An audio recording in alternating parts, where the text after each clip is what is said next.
Assalamualaikum warahmatullahi wabarakatuh.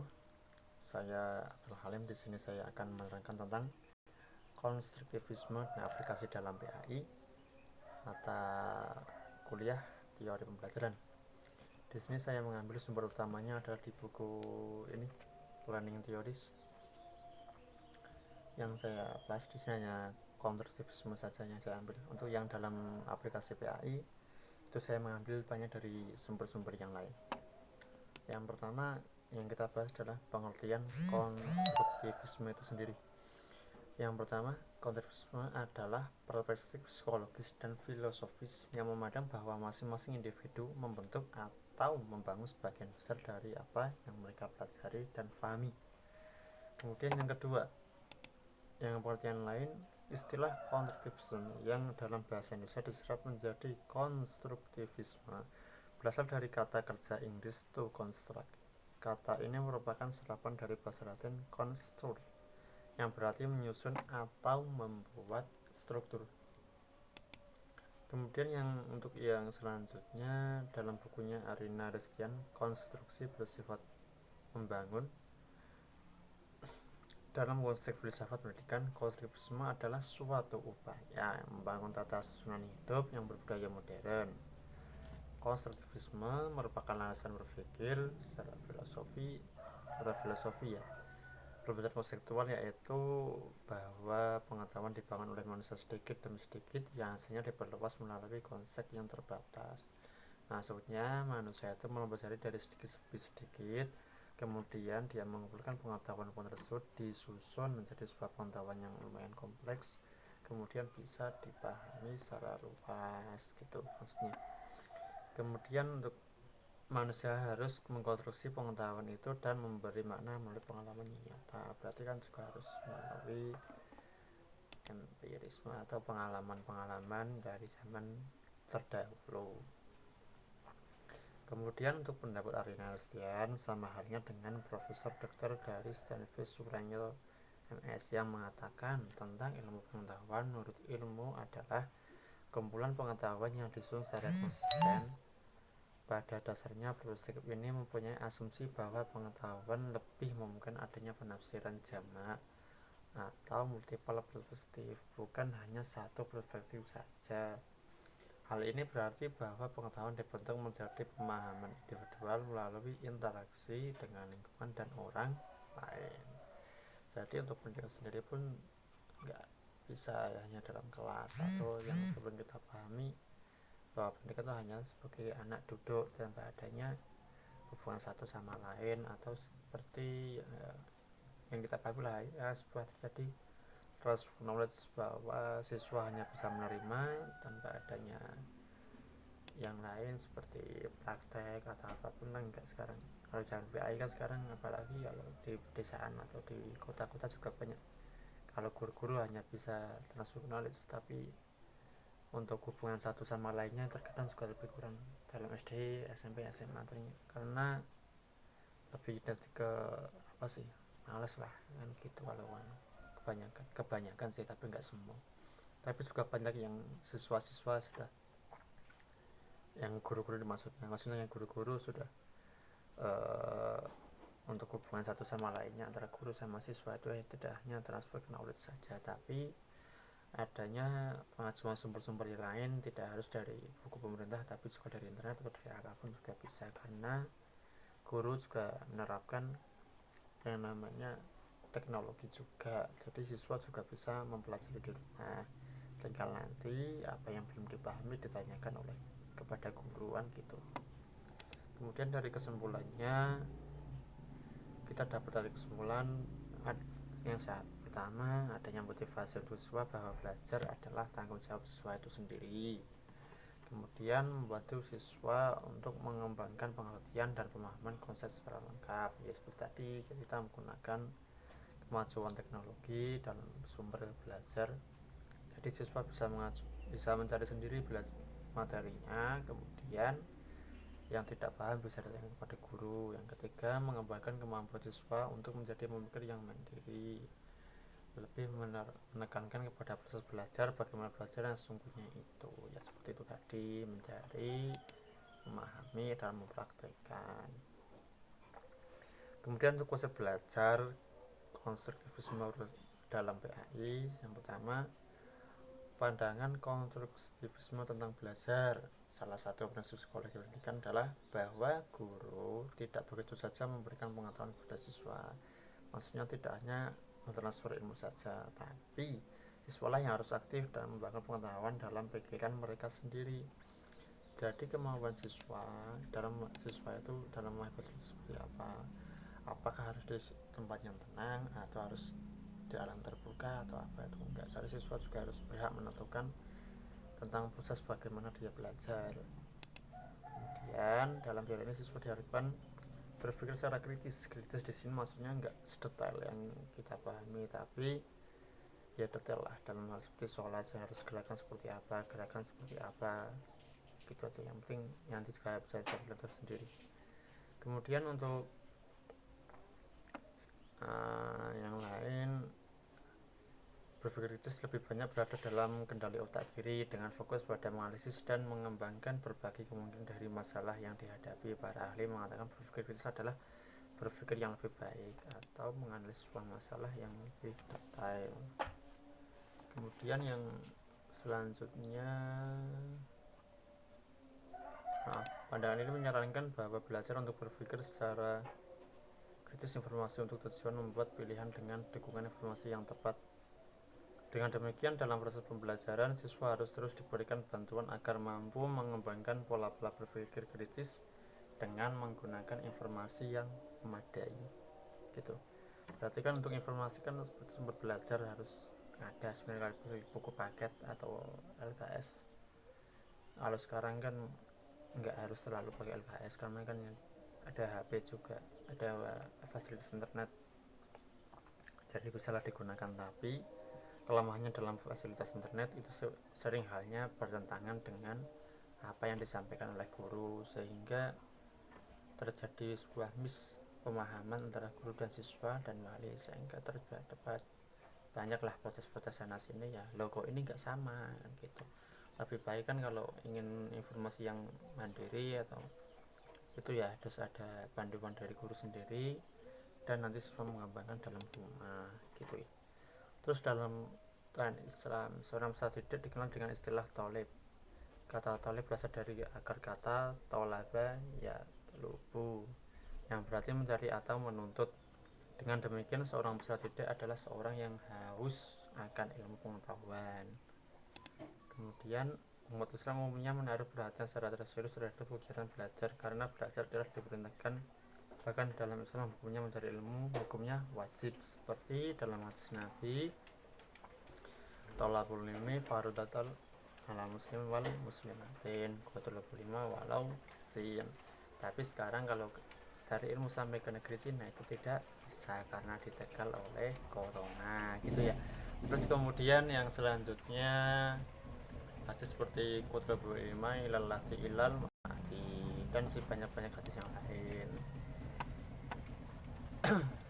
Terus lanjut, kemudian dalam surah Al-Imran sudah dijelaskan sesungguhnya dalam penciptaan langit dan bumi dan silih berganti malam dan siang terdapat tanda-tanda bagi orang-orang yang berakal. Berakal itu maksudnya mau mencari tentang kebesaran Allah, mau menggunakan akal pikirnya untuk mencari sebuah pengetahuan baik dalam hal agama maupun dunia, yaitu.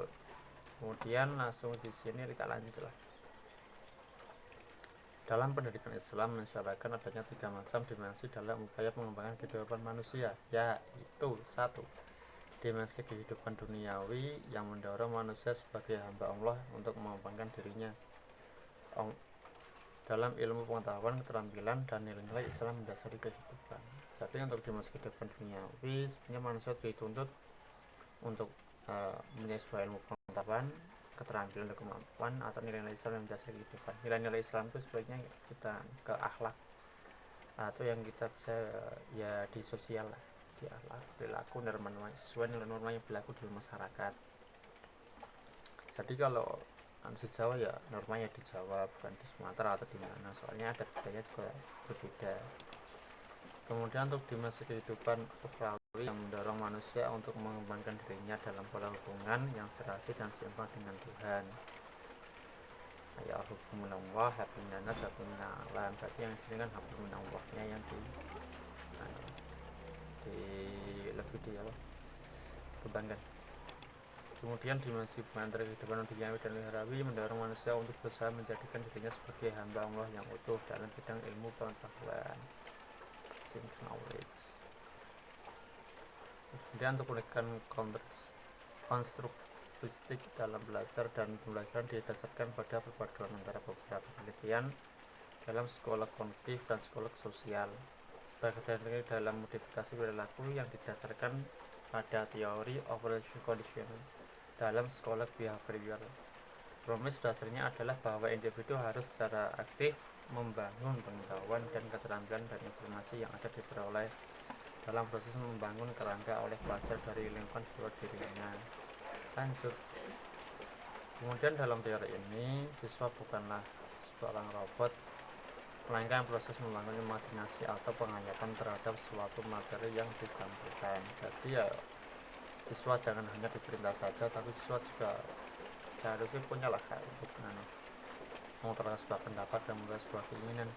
Soalnya siswa kan juga gak bisa harus dipaksakan dalam kelas, ada sebuah bosenan lah, sehingga siswa juga sebaiknya diberi penjelasan kalian maunya belajar di mana, seperti apa.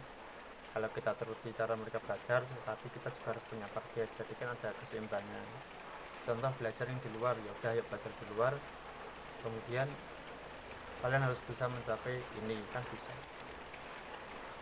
Kemudian untuk strategi belajar sendiri ada namanya top down processing, artinya dalam pembelajaran semua siswa belajar dimulai dari masalah yang kompleks untuk dipecahkan. Misalnya siswa diminta untuk menulis kalimat-kalimat, kemudian dia akan belajar untuk membaca, ya entah untuk kalimat dalam bahasa Arab, bahasa Inggris, atau bahasa Inggris kan bebas. Soalnya kan yo tidak mungkin kalau zaman SMA sekarang masih banyak kalau dalam baca Arab pun masih susah, bahkan yo mohon maaf ada yang belum bisa malahan kan gitu. Kemudian yang cooperative learning yaitu strategi yang digunakan untuk proses belajar, di mana siswa akan lebih mudah menemukan secara komprehensif masing konsep yang sulit jika mereka mendiskusikannya dengan siswa yang lain tentang problem yang dihadapi. Terus generative learning, strategi ini menekankan pada adanya integrasi yang aktif antara materi atau pengetahuan yang baru diperoleh dari skemata, sehingga dengan menggunakan generative learning diharapkan siswa melakukan proses adaptif ketika menghadapi stimulus baru. Lanjut. Untuk model pembelajaran itu saya mengambil 3. Yang pertama kan ada pemahaman, penyadaran, sama amali atau praktek. Untuk yang dari pemahaman sendiri, ini menggunakan akal atau rasio memahami sebuah materi pembelajaran. Metode ini merupakan salah satu cara yang dilanjutkan Al-Quran yang dijelaskan dalam beberapa ayat. Dalam metode ini manusia dianjurkan agar memfungsikan akal secara optimal. Ini dasarnya ya. Metode ini sangat berkaitan dengan tujuan teori. Konsepnya di antaranya adalah bertujuan untuk menghasilkan individu atau anak memiliki kemampuan berpikir menyelesaikan setiap persoalan. Lanjut, kemudian tamsil. Metode ini digunakan untuk memudahkan dalam menjelaskan suatu yang imateri dengan cara yang dengan cara yang mudah, dan memberikan tamsil atau perumpamaan. Contoh lah, gampangnya contoh. Tamsil itu contoh. Perumpamaan ya seperti ini atau seperti itu, contoh gini, contoh gitu kan bisa. Kemudian metode hasil besernya dengan teori konstruktivisme, di mana pada metode ini anak didik juga harus menggunakan imajinasi atau bayangan-bayangan yang lain. Kemudian untuk metode penyadaran itu amal ma'ruf nahi munkar, memesan kebaikan, kesabaran, dan kedamaian setiap manusia dihadapkan saling pesan memesan dalam rangka memiliki kebaikan dalam kehidupan. Jika kita menganggap diri kita belajar dan sudah belajar antara yang satu dengan yang lain, tidak akan pernah merasa lebih. Yang kecil belajar dari yang besar, dan yang besar mengajar yang kecil. Kemudian untuk Yang lain pemberian ganjaran dan hukuman itu bisa kalau belajarnya baik hasilnya seperti apa, so belajarnya kurang baik seperti apa kan gitu. Kalau biasanya kan kalau belajarnya dalam hal teori itu bisa dites, kan kan yo seperti ya, seperti UAS, UKT, kalau nilainya baik berarti nilainya baik dan baik, nanti kalau nilainya baik dapat hadiah apa kan bisa dari dulu. Untuk Amalia sendiri kan bisa melakukan penugasan atau peladanan. Penugasan gitu, silakan kalian mencari tentang bab sholat atau bab hubungannya dengan alam sesuai dengan Al-Quran. Yang kita harus menjaga alam, mencintai alam, dan yang disesuaikan dengan ibadah.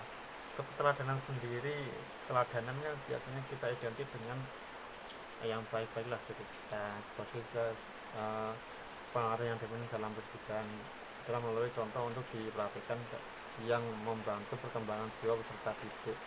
Al-Quran sangat memperhatikan data metode ini untuk mengarahkan perjalanan masa depan manusia. Oleh karena itu, Rasul diutus oleh golongan manusia biasa untuk membuktikan bahwa syariat Allah yang dijalankan mungkin dilaksanakan manusia. Itu ya. Mungkin untuk sampai ini saja. Untuk yang keteladanan kan sebagai pengaruh yang dominan. Kalau kita ya guru berarti pengaruh dalam siswa dalam hal kelas knowledge, dalam hal contoh atau dalam sebagai panutan tentang siswa. Jadi mungkin untuk seperti itu. Ini juga lagi social distancing, kita harus sabarlah dalam menghadapi ini. Semoga ya semua nggak terjadi apa-apa, semua diberi kesehatan, keselamatan, dan semoga kita dipelanggar dalam hal belajar apapun kondisinya kita syukuri. Yang penting kita bisa menyikapi, kita harusnya sudah dewasa, jangan sampai kita hanya bisa mengeluh dalam sebuah kondisi, tapi kita harus bisa bagaimana kita harus bisa mengolah kondisi tersebut agar kondisi tersebut tidak membosankan. Ada sebuah pekerjaan yang lain yang bisa kita laksanakan, apapun itu selagi baik tidak merugikan orang, silahkan laksanakan. Terima kasih. Assalamualaikum warahmatullahi wabarakatuh.